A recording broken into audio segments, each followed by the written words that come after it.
Howdy, everyone, and welcome to another Perfect Park Day. I have probably one of the guests I've been looking forward to the most because he is a West Coast Disney park Mhm.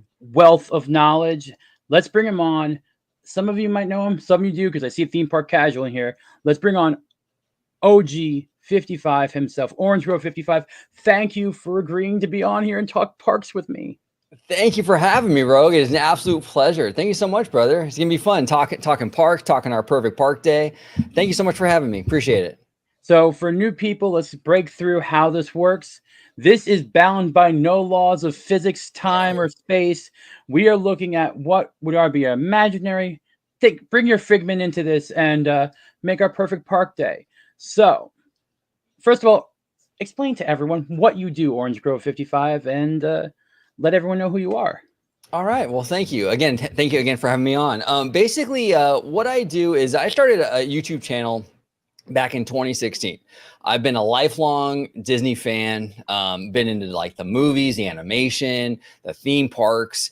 And in 2016, I thought, you know what? I'm going to start a YouTube channel about all this stuff, the theme parks, the movies, all that, because I'm passionate about it. And why not kind of build a community, around that and have people, like-minded people that are into the same thing kind of, talk about it. And that's what we do over at OG 55 is that we just talk a lot about mostly theme parks.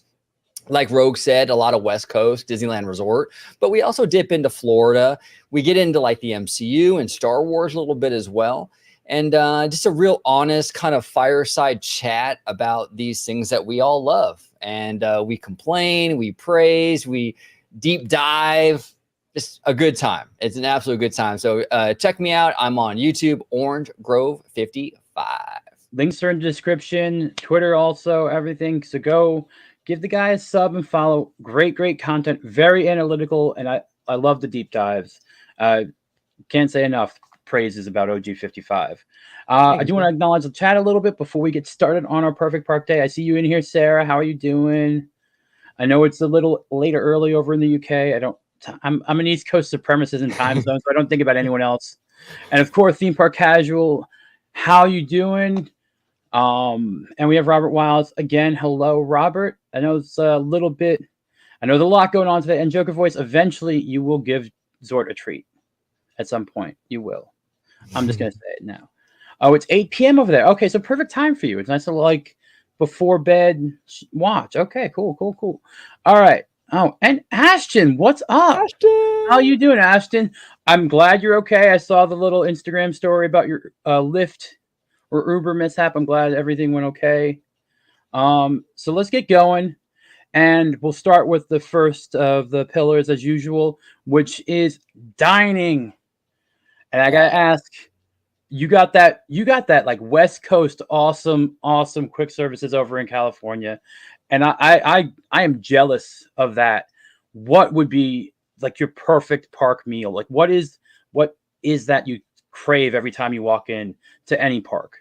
Okay, so it's actually I have two kind of. One's for Disneyland, one is for California Adventure.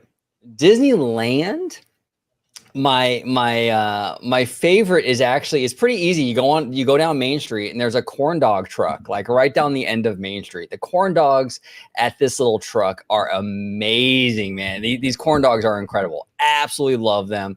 Great meal. Oh, Ashton, the beignets at New Orleans Square, those are really good.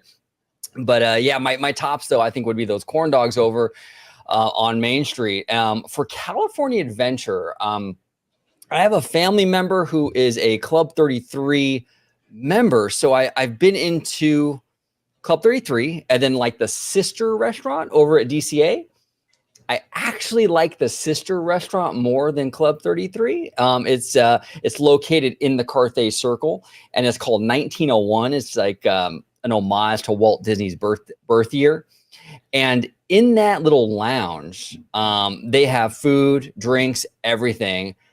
Amazing food in that lounge. They have what they call Vietnamese tacos, which is my meal of choice out there. It's like kind of a Spanish Asian fusion. They're tacos, but the ingredients are very Asian inspired, like really Asian style, like marinated beef, and the sauce is just so good, man. They got like chunks of pineapple in there, and like I think it's like parsley or whatever. But oh man, they are really, really good. The Vietnamese tacos are absolutely incredible. I believe I believe you can also get those in the regular restaurant of Carthay as well, if I'm not mistaken. If they offer those, check those out. They are really, really good. But those are my two of choice. I like the corn dogs on Main Street at Disneyland, and I like the Vietnamese tacos over at DCA 1901. Okay, now let's expand outside of there for a second. And if you could take any restaurant or food item from any of the Disney parks, Shanghai, Tokyo, Ooh. Paris, here in Walt Disney World, what would you grab and pull over to California? Ooh, that's a tough one. You know, I think I would actually have to kind of borrow from Tokyo.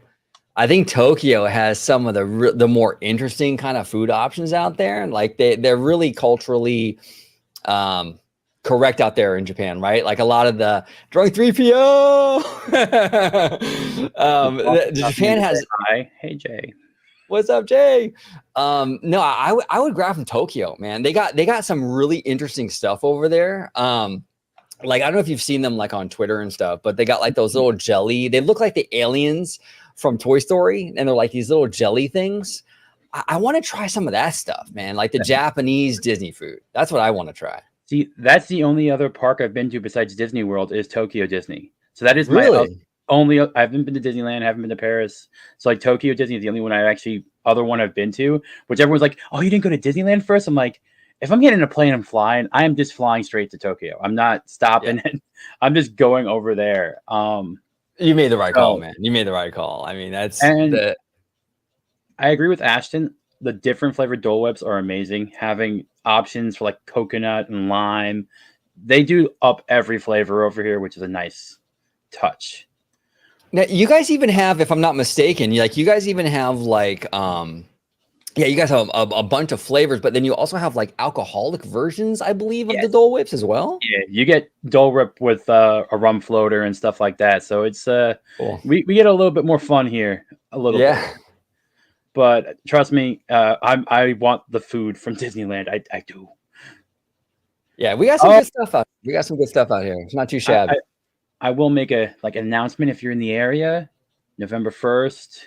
Mr. Toad Wild Ride Popcorn Bucket in Magic Kingdom dropping. So I already got my park pass. I plan to rope drop for that thing. You get 2. I'm picking up 2. And I will say this, OG, get over to Orlando for a week. Yes. I 100% agree, Jay. All right. So you have your fantasy figment from Tokyo. And I think we're kind of good with dining because I really want to talk attractions with you, and that's the next pillar. So let's do this because this is where most of the arguments come from. Disneyland versus Disney World is the attractions. Let's go. All right, I'm gonna ask it out of all time and space, wherever you want to go. What's the first attraction you walk in for, and the last one you do before leaving?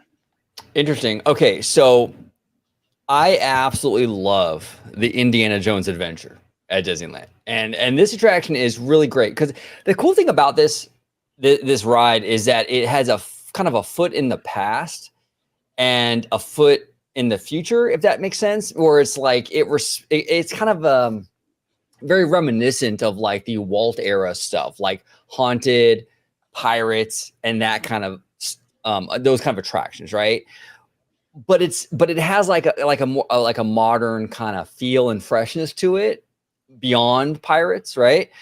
It's a perfect mix, man. I love that attraction. I think walking in, that's the first thing I want. That gets me pumped up. I love Indy.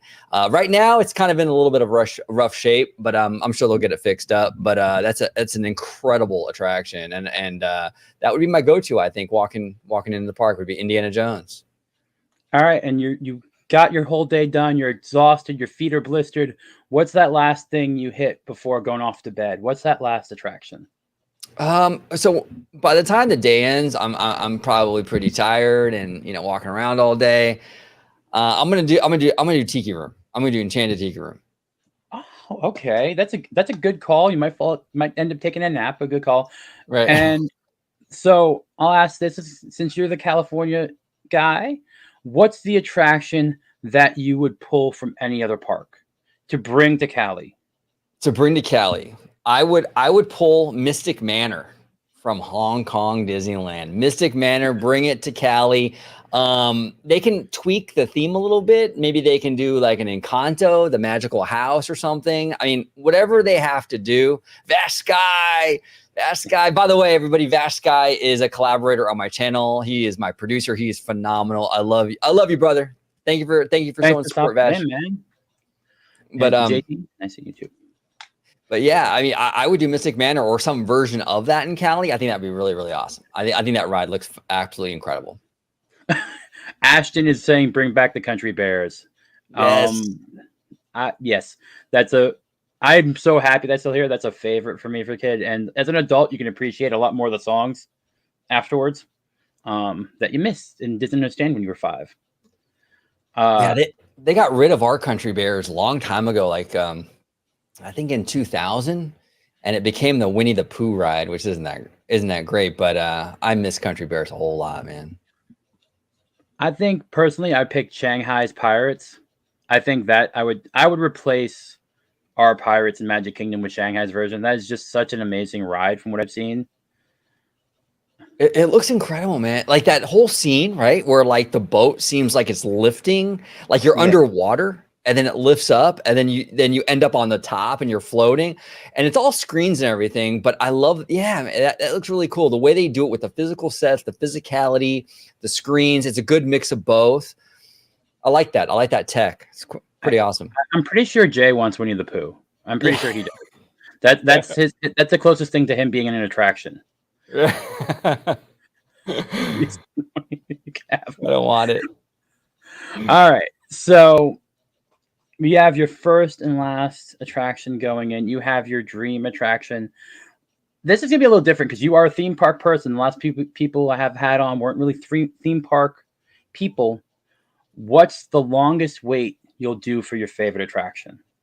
Oh, that's interesting. So to answer this, I'm going to give like a little background on myself a little bit because it is pertinent to like this question. But like, so I've been in like a pass holder, or now they call them magic keys. I've been like a key holder for a long time, since 2002. Really, really long time. So I've been going to the parks regularly for just an incredible amount of time. So there really isn't anything that like I can't just come back and ride. Like, so my threshold for the wait times are kind of low, to be honest. So let's quantify this a little bit to give you a last time your favorite ride will ever function. How long would you wait?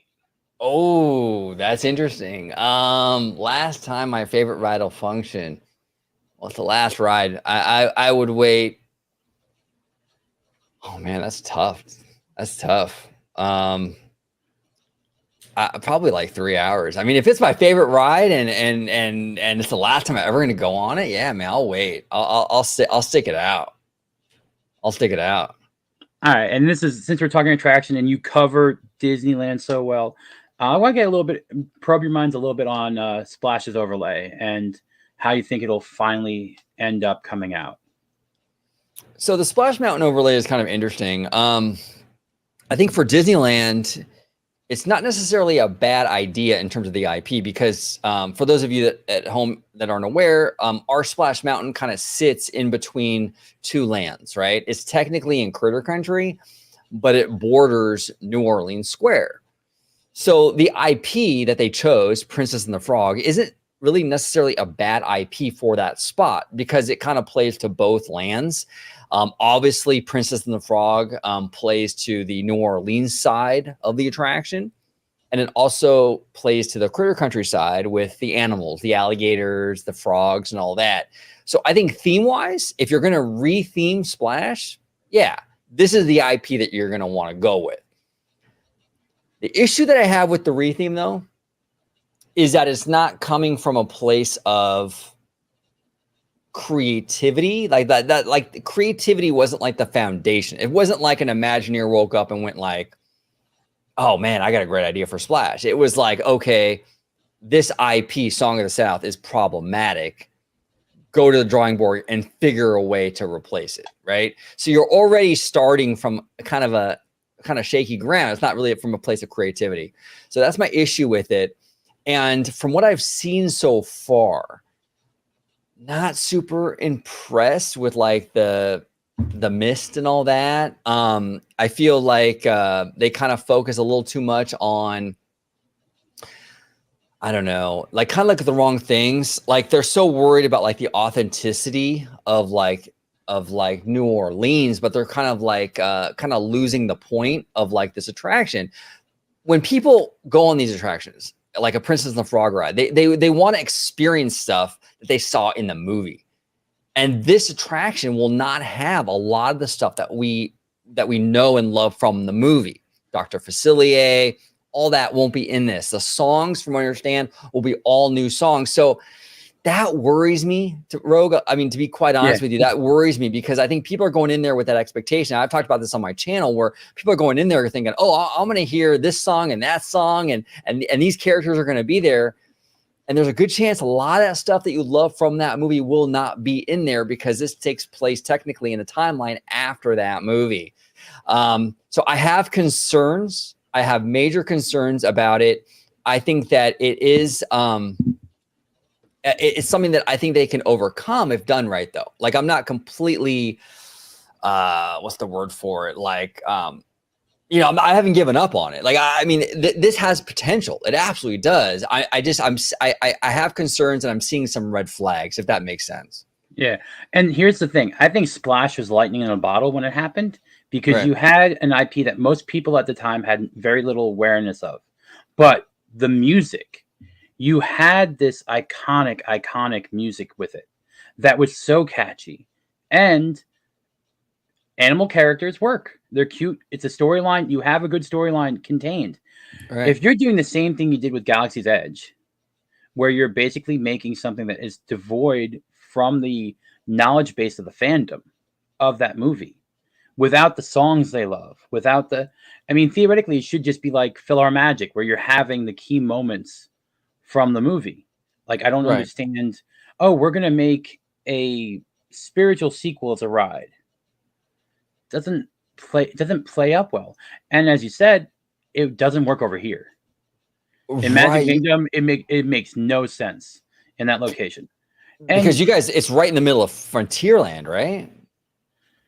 Okay. We were gonna say hi to Wicked Virtue because everyone's saying hi. Wicked Virtue. Welcome to Florida, by the way. I'm glad you made it down. I just think that I don't know if it came from sincerity. Like, I don't think this actual movement, it just seems like a corporate PR move.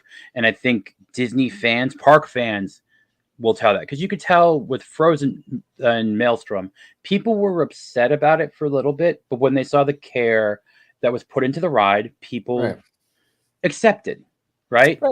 It's the same thing. You just need to have that acceptance. You need to have the right heart in the ride or right thought for it.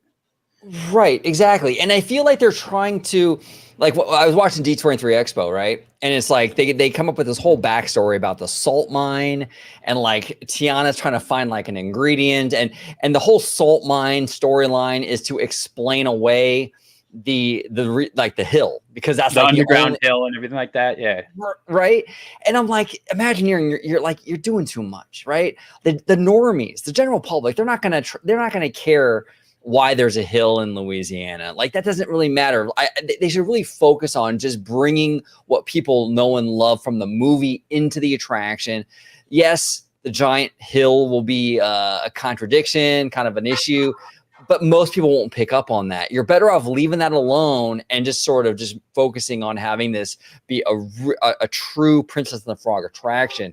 And I just feel like what I said earlier, where I feel like they're focusing on the wrong things. They're tying themselves up in these story knots to explain the hill, and they're kind of losing the point of why people are interested in Princess and the Frog and riding attraction based on IP, right? So they're just making these really weird decisions.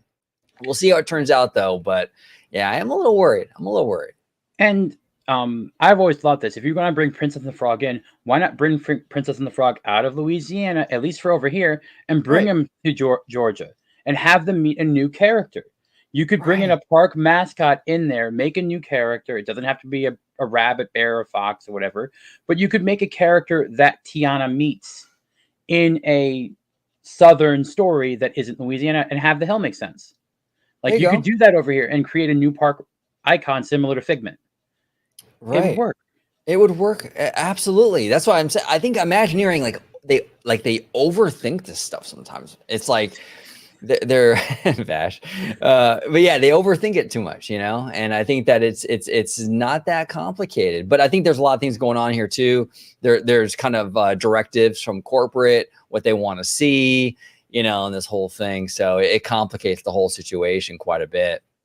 Do you, and I'll ask last question before we move on to merchandise. Sure. Do you think that if do you think the announcement would have been better if we weren't in the pandemic mode and they had the funds and they were banging out those attractions for the 50th and everything was like rolling along smooth and it was just like, oh hey, after the Splash's 30th anniversary in Disney World, we're gonna give it a Princess and the Frog overlay. If it came from that perspective, like, hey, it's been 30 years, it's been here a while, and you know what, we want to bring something new into the park. If it came out after a bunch of wins, because they announced Princess and the Frog after a bunch of non-wins with the pandemic stuff.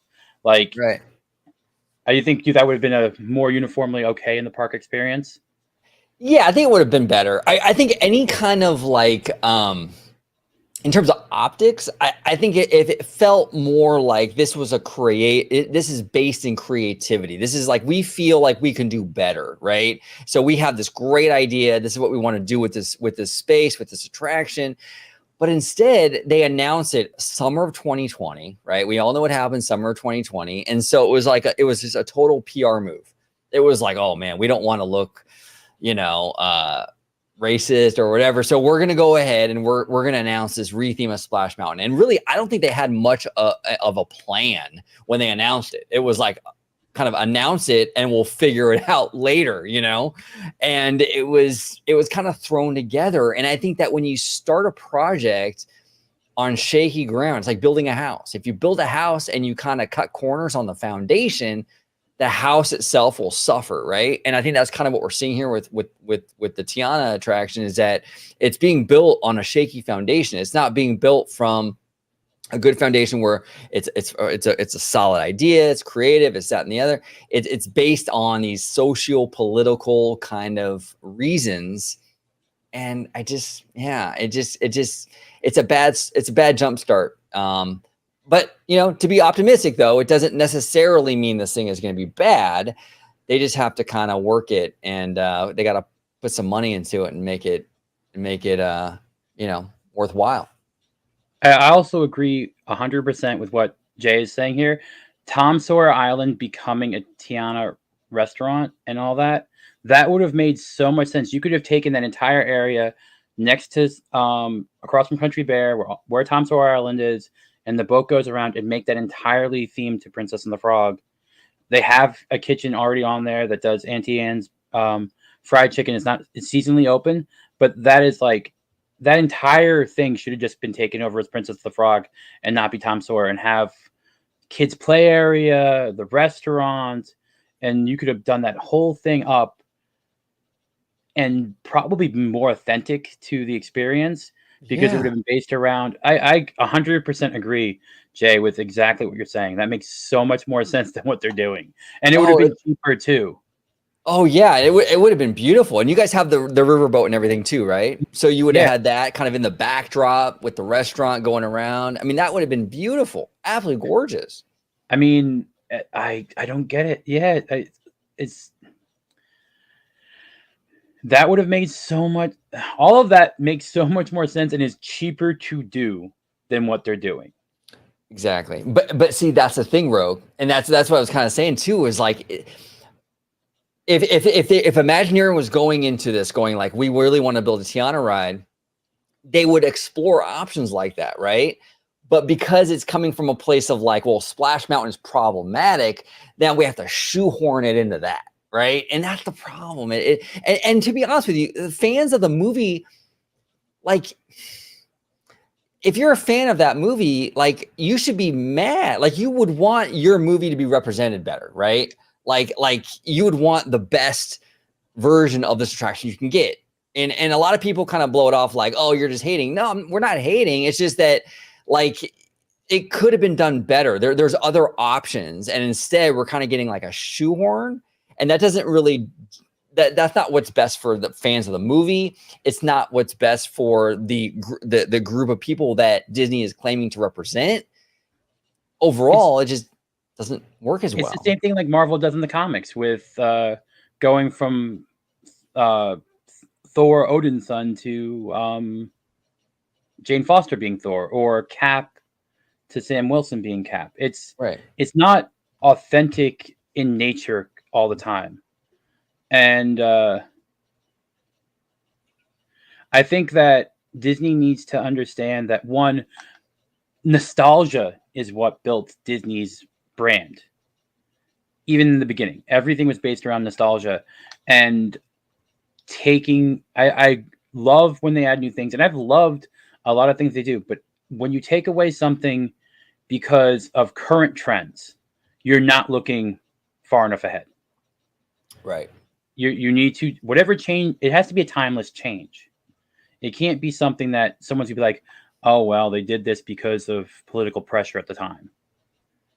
And most of their other changes, except for recent ones, like with Pirates of the Caribbean, with Jungle Cruise, except for with those recent ones, most of the other changes were coming from a place of, well, Frozen was like, hey, Frozen, shoot, we made a lot of money on that movie. We need a ride now. That was Frozen. But Ratatouille had heart behind it. Even, I think, Mickey and Minnie's, even though I love the movie ride, that had heart, and they had a plan behind it and everything. There was reason. I think that's the, and I know you guys one is coming soon, right? Yeah. Yeah, we're getting that. I was surprised they announced it's opening in January of 2023. Oh, wow. I'm like, yeah, it's coming up pretty fast. Surprising. Now, I think it's going to open before, because we're getting kind of like a refreshed Toontown as well. So I think they're opening the attraction, and the rest of the land will open up later. So there'll probably be like a bunch of walls you walk through, and then you get on the ride. And then the reimagined land will open later that year. But I was surprised how quick they kind of put that through. And rumor has it, I mean, they were kind of doing that because Universal Hollywood is opening their Nintendo World around that same February-ish, time. right? February-ish, yeah. I'm looking at the two attractions. I've watched videos of the kart racing. So that's all that's going into Universal Hollywood, right? It's just the Mario Kart? Right, that's correct. Okay. Looking at videos, I still think Mickey and Minnie's is probably a better attraction than the Mario Kart attraction. Looking at the two. And they're not even getting the Yoshi thing or anything like that. It's just the one attraction and the stores. That's it. The restaurant. Yeah, so I think Disney might end up with a win there. I think people will go to Nintendo World. I'm not saying that won't happen, but I think in terms of attraction to attraction, even Jay likes Mickey's and Minnie's Runaway Railway. I think it's his favorite ride in Hollywood Studios right now. Nice. Well, the thing that's kind of weird about the Mario Kart ride, and again, I haven't been on it. Like, full disclosure, I haven't been on it. I'm just going through videos. Yeah, exactly. So I'm going off the videos and everything. But the one thing that was kind of weird to me was, like, you have this IP, Mario Kart, which is hugely popular, but it's a racing IP. It's a racing kind of concept, and then you go into that, making the ride kind of slow. From what I understand, it's a slow moving dark ride, and it's like, if you can't make it fast, then don't do Mario Kart. Just make it a Super Mario Brothers dark ride then. You know, I feel like when you have a racing IP, you kind of have to have speed, at least a little bit there, that element. And I think that kind of, I don't know, that doesn't really work. I don't know. We'll see how it is though when we actually ride it. But from what I'm hearing and from what I'm seeing online, I don't know. I think you're right, Rogue. I think that the Runaway Railway attraction will probably have the upper hand on that one. So dream version of Mario Kart would have been basically like Radiator Springs Racers, but with Mario Kart. Oh, totally. Oh, that would be amazing. Absolutely. Like what they should have done, like that in the mind is like, you could have done 4 cars going off and having the whole little race, and has done the characters in the same way. It's sorry, Universal, but you should have done it that way. Well, and that's the cool thing about Radiator Springs Racers too, is like I see a lot of little kids on that attraction. It's like it's thrilling, but it's not like super intense. And a lot of the ride is just like a traditional dark ride. Like you're kind of going through these really cute scenes and everything. And then there's like that last final moment where you race. Mario Kart could have benefited the same thing. You could have gone through these cute little sets, and then at the very end, you do that little, you do the race. You go up against your opponents or whatever. So I think that would have been kind of cool. For whatever reason, I don't know if it was like Universal or Nintendo. I'm kind of leaning towards Nintendo, but they decided that maybe to get more younger kids on it, we had to slow it down. And I just think for that IP, you can't slow it down. It's a racing ride, I will say one other thing. The only reason Test Track, our version of Radiator Springs Racer, the originator, goes the speed it does is because of Florida law. I think it can actually go up to 140 on the ride. Oh. So, but Florida law limits it to that 65, 70 speed because of what it is. They would have had to been regulated as differently. It couldn't have been an attraction anymore. Like it's an interesting thing. When I heard that from a buddy of mine that works on the ride, and he's like, we can actually get this thing up to like almost 140 if we wanted to. Wow. And like, I'm like, oh man, I would imagine that difference. That'd be crazy. All right, we gotta respond to some people in the chat here. Sorry we weren't clarifying Wicked Virtue, but yes, it's Nintendo World opens in California in February, and thank you, Jay, for clarifying ahead of time. And as for Robert's question about something, I don't remember what be a good ride for me to try in February. With my bad back, my niece will want me to. So there's certain sections in Mickey and Minnie's that does have some jittery type movements. I would play it by ear, but I think depending on where your back hurts, you should be okay. But I'm not gonna promise anything. Just be aware of yourself. That's the best I can say. I don't know your personal back issue stuff. Just be careful. Yeah. So I think we've talked enough attractions, and I want to see where OG55 wastes his money in the parks. So on the last thing, my favorite thing, because the thing besides the memories that you get to take home with you is the merchandising, where my wallet goes to cry. So what is you're leaving the park, and I'm gonna make this hard for you because you are a theme park expert also.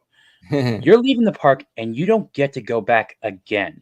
Oh, what is the one thing that you grab for that last final souvenir from a Disney park or a Universal park, whatever it is, the last souvenir you can get?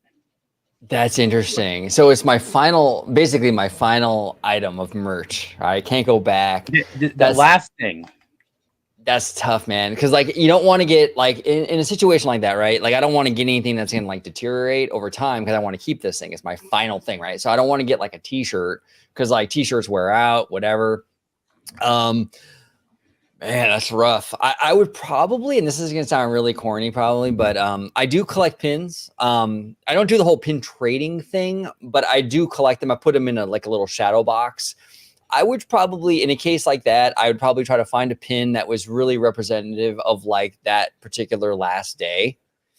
Find a pin that kind of represents that last day really well, and I would do that. I would probably get a pin that reminds me of my final trip, and I think that'd be a nice little keepsake. It's something that I can have forever. I think that's kind of the route I would go. It's not the most glamorous, but I think that would be kind of a nice little memory. I actually agree with you there. I mean, no one can see this, but behind me, I have my wall of pins like all up behind my desk. So here's one from Oga's. Oh, I got on May the 4th, the whole little thing on the inside to see DJ Rex. But I have all of these going back to 89 because my dad started collecting them on our first trips. So he got one for each me and my brother each. So we have like about 90 pins altogether. Wow. So I agree with the pin there, especially since, like you said, it could be, uh, you know, related to that final day. It Yeah. would be a sad day for any of us park fans if it's your last time getting to go. I get that. I just wanted Yeah. to make it harder for you. Normally to say, oh, what's the one thing you'd want to buy? What? But I'm like, nah. OG 55 can take the hard curveballs with the merch there. Yeah, that would be Um, a sad day though, man. That would be a real sad day. yeah. It's like the March last year, like going in the last day for when 2020 came around. Like you don't know when it would open back up for anything. Right. Right. Yeah, they told us 2 weeks to flatten the curve, and then 2 years later, we were still Yeah. closed at Disneyland, or a year and a half, or whatever it was. I'm gonna ask you a question also. So what was your first park experience? Like, what was the first like souvenir you remember getting? Oh man, I've been going like I kind of have a Disney family, to be honest. Like I've been going to the parks. I was born and raised in Southern California, and I've been going to Disneyland since I was a kid. I don't even really even remember my first trip. I was so young. But I actually had one thing that I do remember, which was actually pretty cool, and I wish I still had it, but I don't. It was very 1980s, and it was a visor. It was like from Tomorrowland. It was like a visor, and I think it was Captain EO themed, if I'm not mistaken. And it would have these like lights across the front. It was like super retro looking, kind of reminiscent a little bit. It was Captain EO, but it was like kind of reminiscent of like old school Epcot too, in a way. It kind of had the Epcot vibes. And I remember that visor, and I used to love it. And I wish I still had it. But yeah, I think I'd go with that.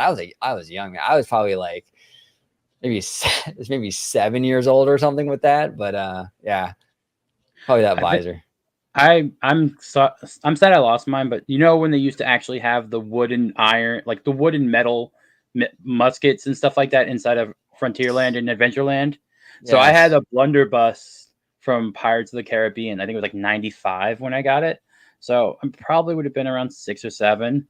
And the only reason I remember it is because one, they let you get those at the point in time, and I remember beating my brother with it in the hotel room because like it was just like stupid kid fun. We were sleeping on the couch bed, and he like Yeah. farted, and I just went and grabbed the thing and smacked him across the face. Don't do that, kids. Don't hit your brother. Don't hit siblings with wood and metal fake guns. Not good. But for me, it was hilarious. That's All funny. right. Yeah, they got rid of that stuff. Like that was a long Any time ago, But right? Like now you Mike can still Weisner buy like era. plastic swords everywhere and beat people with that, or pick up a 5 pound lightsaber and start beating people with that if you wanted to. This thing is so heavy. It's half of the Cal Kestis, like 4.8 pounds each. Wow, man. Yeah, Wow. I always have a lightsaber nearby. You never know. You never know. Sometimes you gotta. Sometimes you need it.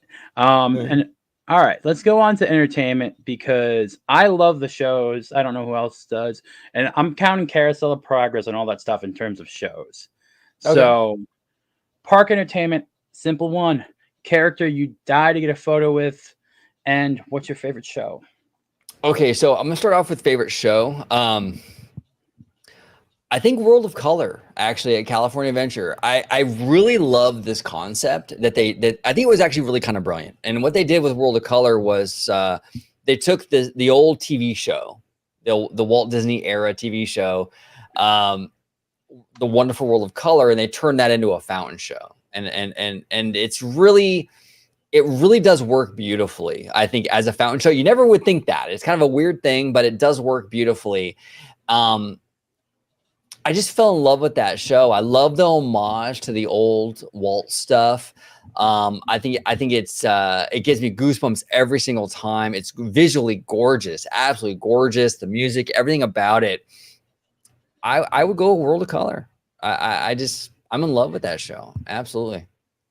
All right, and so outside of your home park, outside of Disneyland, what would be a show that you'd want to bring to Disneyland?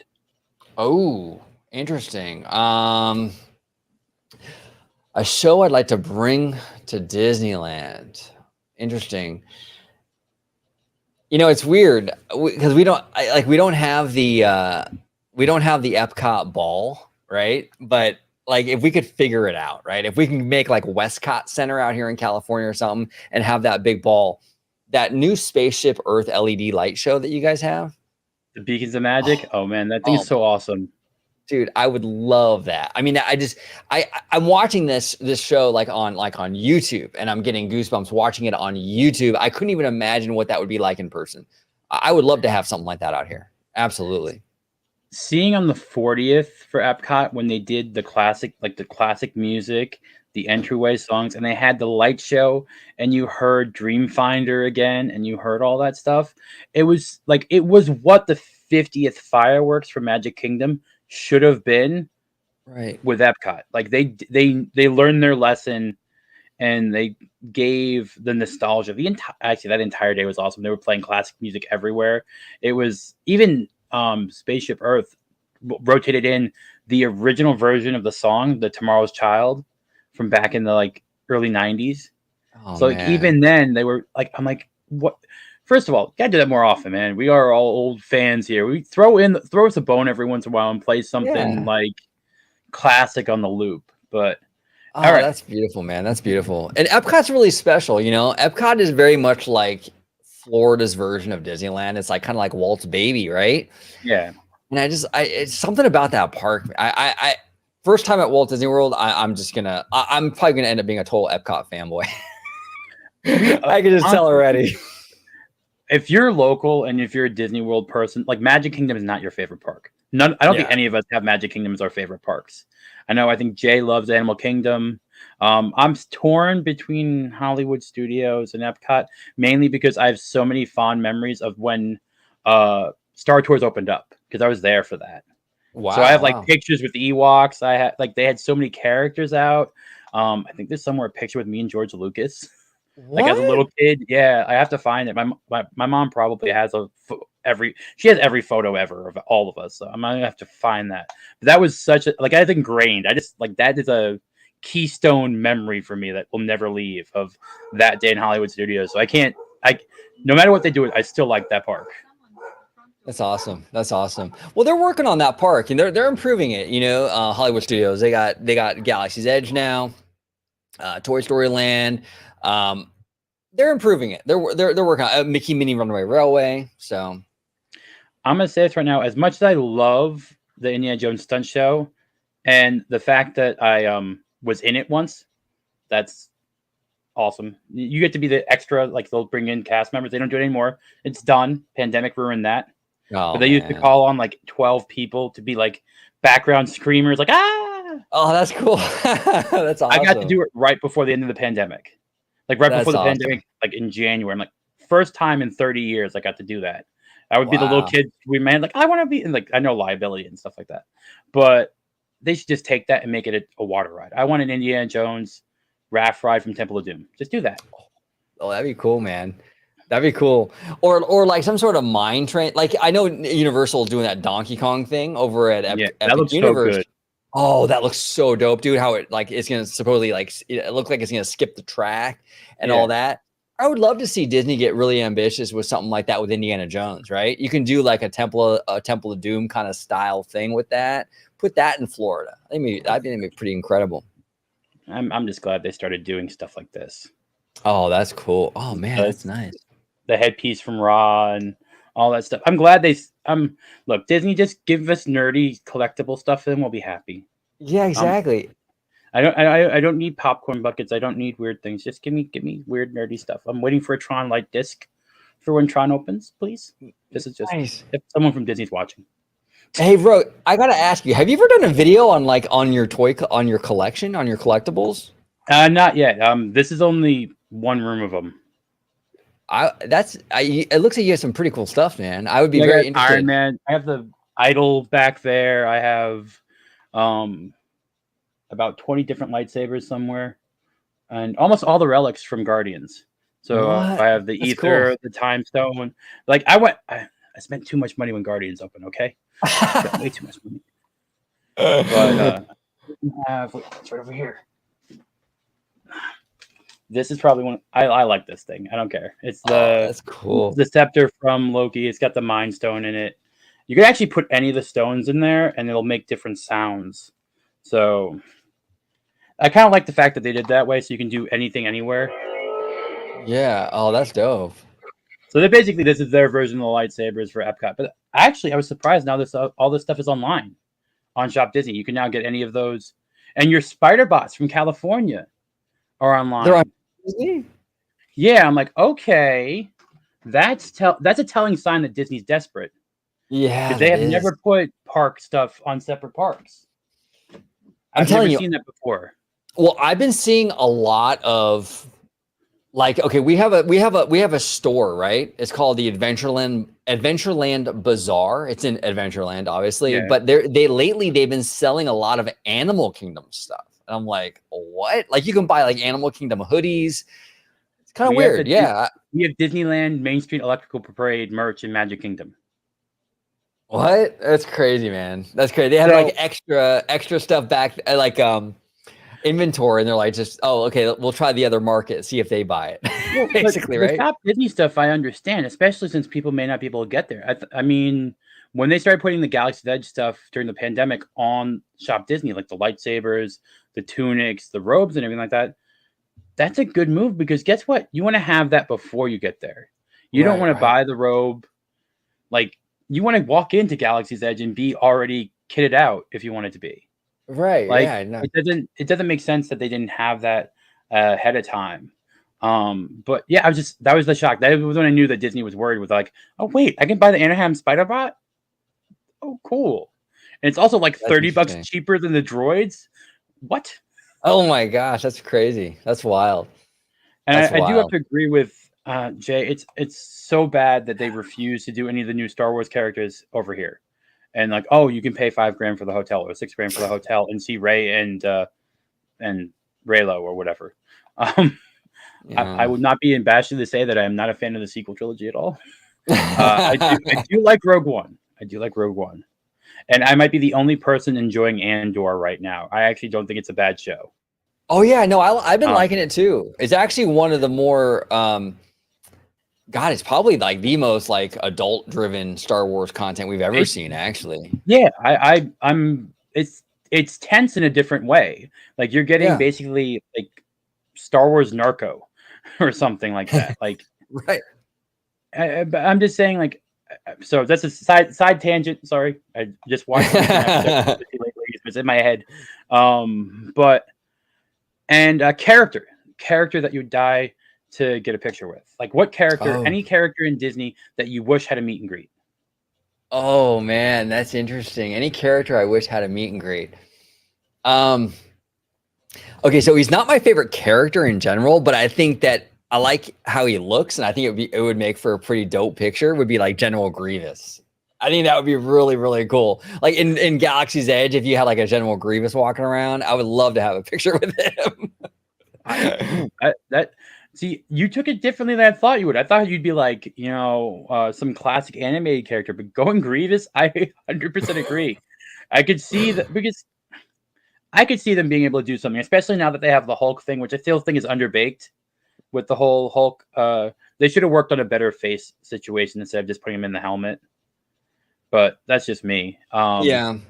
They got to work on it. It's not perfect. Yeah, they got to work on it. A lot of people don't like the suit because it hides them, like the space suit or the Avengers Well, suit. I mean, wouldn't it have been just easier? And this is just side tangent. Wouldn't it have been easier just to set up an animatronic Hulk, like they did for the Yeah, Baby Groot in Hollywood Studios a couple years ago? They had like a little animatronic Baby Groot for the pictures, or the BB-8 one in Launch Bay.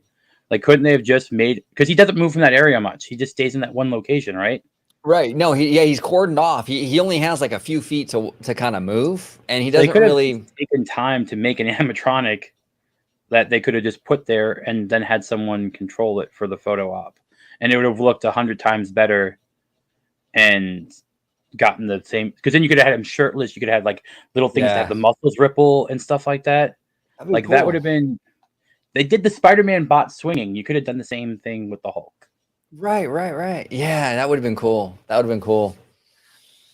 All right, so let's see. I'm gonna ask just on the side of we're heading off towards the end. We only do this about an hour. When you get over here to Florida, this is just a back to the attractions for a second because I'm curious. first attraction, first park, first day. When you go over it, first time coming to Orlando, what's your first park, first day, first attraction? So I'm the most curious about Epcot. So I think that would be that's like my That's your curiosity. yeah. Yeah. I think Epcot. And then so then attraction within Epcot. Oh, that's interesting. That's interesting. You know, I think that with Epcot, I got to be completely honest. Like, I think for me, like going to Epcot and just kind of soaking in like the World Showcase. I know it's not technically an attraction, but I think that would do it for me, man. Like, I just want to experience that. You know, that would just be amazing. First warning: watch out for the drunk moms in the World Showcase. That is just a bunch of like 30 to 50-year-old like bridal shower parties in units and moving opposite ways. So like earlier in the morning, the better. Later on in the day, you're gonna get some slurring, get some being hit on by people older than you. It just happens that way. It's a little weird. Yeah. You know, people trying to scale the Mexican pavilion thing. I'm not gonna say anything. I tried doing that as a kid. If you're a kid, that's a different thing. Right. Adult, no. Kid, No. you're dumb. Yeah. All right. Well, again, let everyone know where they can find you. And well, thank you so. Go ahead. Well, I just want to thank you so much for having me on, Rogue. It's been a really, really good time. You are always welcome on OG55. We'd love to have you on, talk the parks and everything. If you guys are interested at home, you can check me out on YouTube, OrangeGrove 55. We do content all the time over there in regards to theme parks. We dip into the movies, the TV, the streaming, all that stuff. Mr. Vash Sky, who's in the comments right now, is my producer, my good friend, my collaborator. The channel would not be what it is without this man, and I want to thank him so much. And he joins me on almost every single video, as well as my other collaborator and good friend, Family Man 23. And we just have a really good time over there, just talking parks and everything, and just kind of nerding out. And it would be great if you could join us. Of course, so man. Check us out. Look forward to it. Yeah. Everyone, please. He's in the description. His Twitter and his YouTube channel. Click on the link. Get you to him. They make great stuff. I enjoy watching it. I kind of think of it like as the ESPN of Disney parks a little bit. Like you got that. Yeah. It has that feel to it. I wanted to thank everyone who came in the chat. Bash Guy, thank you for joining and watching. I look forward to in the future talking to you. Talk parks with everyone I can talk parks with. Jay knows that because I'll talk to random people in the park, and at least he types the same way he speaks incorrectly. Thanks again, JT. Everyone, thank you. And I'll say it for everything. And don't be afraid to be the fool. Have fun on your vacations. Don't forget to say hi. I won't bite, but this little guy might. And have a good rest of your weekends, everyone. Bye. Bye, everybody.